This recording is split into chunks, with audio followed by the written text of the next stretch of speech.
Vote चोरी पर supreme court में मोदी सरकार को झटका। चुनाव आयोग का साथ देना बीजेपी को पड़ा भारी। विपक्ष की डिमांड को सुप्रीम कोर्ट ने माना सही। चुनाव आयोग को दिया आदेश, एक वोट भी नहीं कटे। सुप्रीम कोर्ट में चुनाव आयोग और बीजेपी दोनों को ही बड़ा झटका लग गया है। कोर्ट ने साफ कर दिया है कि बिहार में किसी भी मतदाता का नाम चुनाव आयोग अपनी मर्जी से तो नहीं काट पाएगा। जिन 7 करोड़ लोगों के नाम चुनाव आयोग की मतदाता ड्राफ्ट सूची में शामिल किए गए हैं, भले ही बीएलओ की तरफ से उसमें से कुछ नामों को नॉन रिकमेंडेड लिखा हो, फिर भी चुनाव आयोग उन नामों को वोटिंग लिस्ट से नहीं हटाएगा, क्योंकि ये कहा जा रहा है कि ऐसे नामों की संख्या 10% से भी ज्यादा है, यानी करीब 70 लाख मतदाताओं पर संकट के बादल मंडरा रहे थे। सुप्रीम कोर्ट ने इसके अलावा कई और आदेश दिए। कहा, आधार कार्ड को मानना होगा, बैंक की पासबुक को मानना होगा, ड्राइविंग लाइसेंस को भी एसआईआर की प्रक्रिया में शामिल करने के निर्देश दिए गए। सुप्रीम कोर्ट के आदेश को विपक्ष की बड़ी जीत माना जा रहा है। अब कांग्रेस ने तो सुप्रीम कोर्ट के आदेश को लोकतंत्र का बचाव का आदेश तक बता दिया है, तो वहीं बीजेपी के अंदर जरूरी से लेकर चिंता दिख रही है, जो कि लाजमी भी है, क्योंकि बीजेपी को लेकर ये आरोप लग रहे थे कि उसी के इशारे पर चुनाव आयोग एसआईआर प्रक्रिया कर रहा है।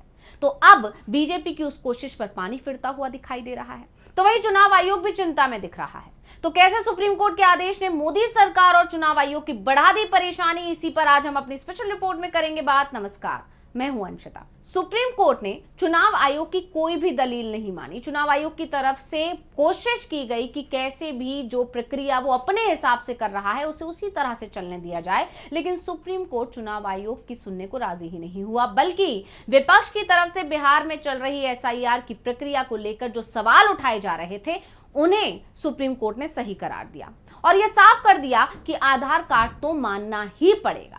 और अब कांग्रेस की तरफ से सुप्रीम कोर्ट के आदेश को विपक्ष और पूरे देश की जीत बताया जा रहा है। कांग्रेस के महासचिव जयराम रमेश, उन्होंने बाकायदा ट्वीट करके सुप्रीम कोर्ट को धन्यवाद दिया और उन्होंने लिखा, भारतीय राष्ट्रीय कांग्रेस सुप्रीम कोर्ट द्वारा बिहार एसआईआर मुद्दे पर दिए गए आज के फैसले का स्वागत करती है और इसकी सराहना करती है। हमारे देश का लोकतंत्र भारत के चुनाव आयोग के घातक हमले से बच गया है। 14 अगस्त को सुप्रीम कोर्ट ने हस्तक्षेप करते हुए चुनाव आयोग के उस निर्णय को रद्द कर दिया था जिसमें उसने हटाए गए मतदाताओं की सूची साझा करने से इनकार किया था। सुप्रीम कोर्ट ने ईसीआई को निर्देश दिया था कि हटाए गए मतदाताओं की सूची कारणों सहित प्रकाशित की जाए। दरअसल सुप्रीम कोर्ट ने पहले चुनाव आयोग को निर्देश दिया था कि वो उन सभी नामों की सूची कोर्ट को उपलब्ध कराए जिनके नाम वोटिंग लिस्ट से काटे गए हैं। अभी जब पिछली सुनवाई हुई थी इस मामले में, तब सुप्रीम कोर्ट की तरफ से यह आदेश दिया गया था। सुप्रीम कोर्ट ने चुनाव आयोग को 19 अगस्त तक ये नाम कोर्ट को देने के लिए कहा था। चुनाव आयोग से इसे लेकर एक हलफनामा भी दायर करने को कहा गया था, लेकिन चुनाव आयोग ने सुप्रीम कोर्ट से कह दिया कि कानून के अनुसार वो ड्राफ्ट सूची किसी के साथ साझा करने के लिए बाध्य नहीं है। यहां तक कि वो सुप्रीम कोर्ट को भी ये सूची नहीं दे सकते, ऐसा चुनाव आयोग ने अपनी दलील दी। लेकिन जब सुप्रीम कोर्ट ने चुनाव आयोग की दलीलों को नहीं माना और उसे सीधा सीधा आदेश दे दिया, तो फिर चुनाव आयोग के पास कोई रास्ता नहीं बचा और चुनाव आयोग को सुप्रीम कोर्ट के आगे अपने घुटने टेकने ही पड़े और सुप्रीम कोर्ट के आदेश को मानना पड़ा। वहीं इससे पहले सुप्रीम कोर्ट ने चुनाव आयोग को एसआईआर की प्रक्रिया में आधार कार्ड को भी शामिल करने के लिए कहा था, आपको याद होगा, लेकिन तब कोर्ट ने आदेश नहीं बल्कि अपनी सिर्फ राय दी थी, जिसे चुनाव आयोग ने नहीं माना था। जिसके बाद विपक्ष ने इस मुद्दे को सुप्रीम कोर्ट के सामने भी उठाया, याचिकाकर्ताओं की तरफ से भी उठाया गया और सुप्रीम कोर्ट ये समझ गया कि बिना आदेश दिए चुनाव आयोग नहीं मानने वाला है, तो अब सुप्रीम कोर्ट ने सीधा आदेश दे दिया है चुनाव आयोग को। और इसी को लेकर कांग्रेस नेता ने आगे और कहा कि 14 अगस्त को ही सुप्रीम कोर्ट ने यह भी निर्देश दिया था कि जिन मतदाताओं के नाम हटाए गए हैं उनके लिए आधार कार्ड को पहचान पत्र के रूप में स्वीकार किया जाए। आज अदालत ने एक बार फिर साफ किया है कि आधार एक मान्य पहचान पत्र है जिसे चुनाव आयोग को अनिवार्य रूप से स्वीकार करना ही होगा। आज सुप्रीम कोर्ट ने संशोधन प्रक्रिया को अधिक समावेशी बनाने के लिए सुरक्षा उपाय तय किए हैं, जिनमें राजनीतिक दलों की भागीदारी को भी शामिल किया गया है। अब तक चुनाव आयोग का रवैया बाधा उत्पन्न करने वाला है और मतदाताओं के हितों के विपरीत रहा है। हम इस फैसले का स्वागत करते हैं, विशेष रूप से इसलिए क्योंकि ये हमें एक ऐसा अधिकार प्रदान करता है जिसे चुनाव आयोग अनदेखा नहीं कर सकता। आज चुनाव आयोग पूरी तरह से बेनकाब और बदनाम हो गया है। इसके G2 कठपुतली संचालक निर्णायक रूप से पराजित हो गए हैं। अब यहाँ एक सवाल उठ रहा होगा कि आखिर जयराम रमेश ने G2 का जिक्र क्यों किया। तो आपको बता दें कि जयराम रमेश ने G2 का जिक्र कर सीधे सीधे पीएम मोदी और अमित शाह पर निशाना साधा है और साफ कर दिया है कि चुनाव आयोग और बीजेपी की मिली भगत से वोट चोरी की जो कोशिश हो रही थी उस पर सुप्रीम कोर्ट ने लगाम लगा दी है। कांग्रेस की तरफ से इसे लेकर एक और ट्वीट किया गया जिसमें लिखा गया कि एसआईआर के लिए आधार कार्ड भी मान्य होगा। सुप्रीम कोर्ट, ये फैसला हमारे लोकतांत्रिक अधिकारों की जीत है और वोट चुराने वालों के मुंह पर करारा तमाचा है।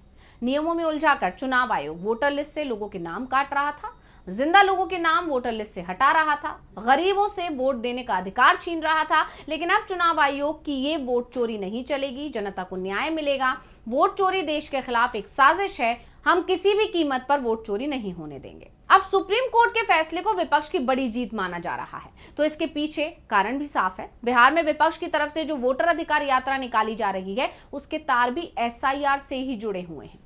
लोकसभा चुनाव में बीजेपी को 240 सीटें मिली थी और विपक्ष का सबसे बड़ा सवाल तो यही था कि जब जमीन पर बीजेपी की हालत खराब थी तो फिर उसे इतनी सीटें कैसे मिल गई। और इसके बाद जब हरियाणा के विधानसभा चुनाव हुए, फिर महाराष्ट्र के विधानसभा चुनाव हुए और उनके जो नतीजे आए उसने तो विपक्ष को और ज्यादा परेशान कर दिया। और फिर वोटिंग लिस्ट पर धांधली पर विपक्ष की निगाह चली गई और कांग्रेस पार्टी ने वोटिंग लिस्ट को खंगालना शुरू किया। चुनाव आयोग से पहले मशीन रीडेबल वोटर लिस्ट भी मांगी गई, लेकिन चुनाव आयोग ने कांग्रेस की डिमांड नहीं मानी और इसे सिरे से खारिज कर दिया। तो कांग्रेस ने अपने ही संसाधनों से वोटर लिस्ट की जांच शुरू की और इसके बाद जो खुलासा हुआ उसने तो पूरे विपक्ष ही नहीं बल्कि पूरे देश को हिलाकर रख दिया।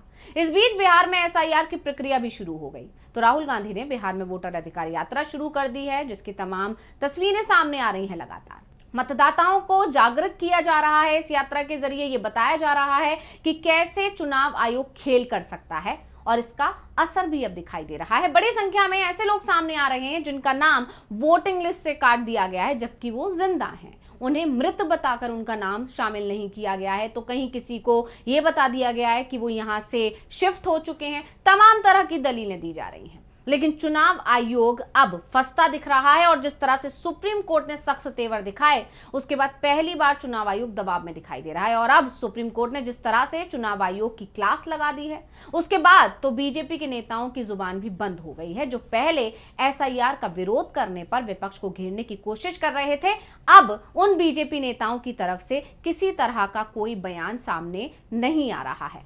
ऐसे में सुप्रीम कोर्ट में जो सुनवाई हुई और सुप्रीम कोर्ट के जो तेवर देखने को मिले उसे देखकर ये माना जा रहा है कि ये विपक्ष की एक बहुत बड़ी जीत है चुनाव आयोग के खिलाफ। तो स्पेशल रिपोर्ट आपको कैसी लगी हमें कमेंट करके अपनी राय जरूर दीजिएगा। इसी के साथ मुझे दीजिए इजाजत। देखते रहिए डीवी लाइव। नमस्कार।